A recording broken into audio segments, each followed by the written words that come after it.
Maayong adlaw mga kabuang. So karon no gibati ko kakugi ani nga adlaw. While nag-steam ko sa kasabable sa ani na time, nagbudbud pug ko kamote. Wala na ko mag-video from the start no gikan sa pagpanit kay nag-apas na taon ko sa orasan.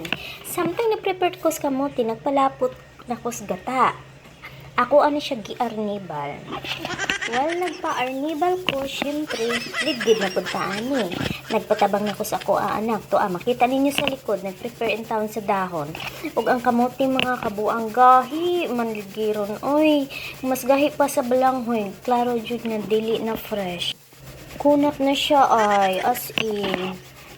So karon mga kabuang dili na kahi sa akong braso, mao nagpasab ko sa ako anak. Pero isa ka kamote rapod in town iya na human. Finally, nahuman na in town og ligid. So, ako siya gibutangan og food coloring na yellow. Kay diha man ko'y sobra sa kuan sa cassava balls ganina. So, gihalo-halo lang na ako. Then, ako na pod gisagol ang arnibal. Actually, nakulangan ko sa arnibal anis. So, mao dili kaayo siya tamis. Pero okay ra na, iwas diabetic.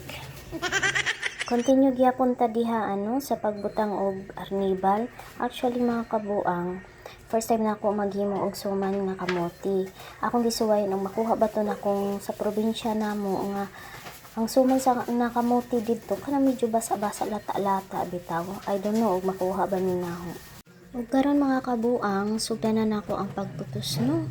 Hastang dali ara na ako nahuman og putos ani kay in town mga kabuang akong energy nag zero level na in town ug ang akong kusog basta maputos lang aw human. Wala na ni daghang arte pa. Wala na ni kuan measure na dagko na gagmay basta maputos lang okay na ni.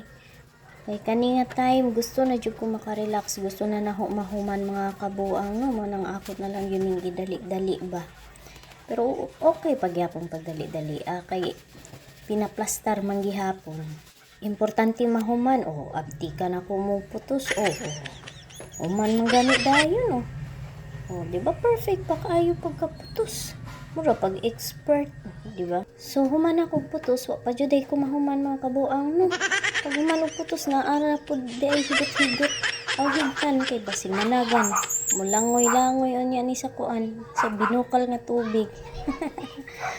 Diri ra pud ko aning higot-higot na kamang uba. Sa amo diretso plastar man ni sa kaldero. Ay, wa na may daghang arti-arti ni.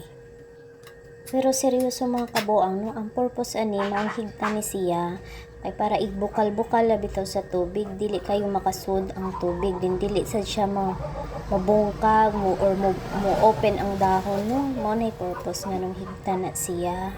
Mas okay pud siya higtan mga kabuang no, kay half size siya. So karon na humana jud ko di ana taon ko sa final stage. So karon ato na ni siyang isa lang no, after how many minutes di ana luto na.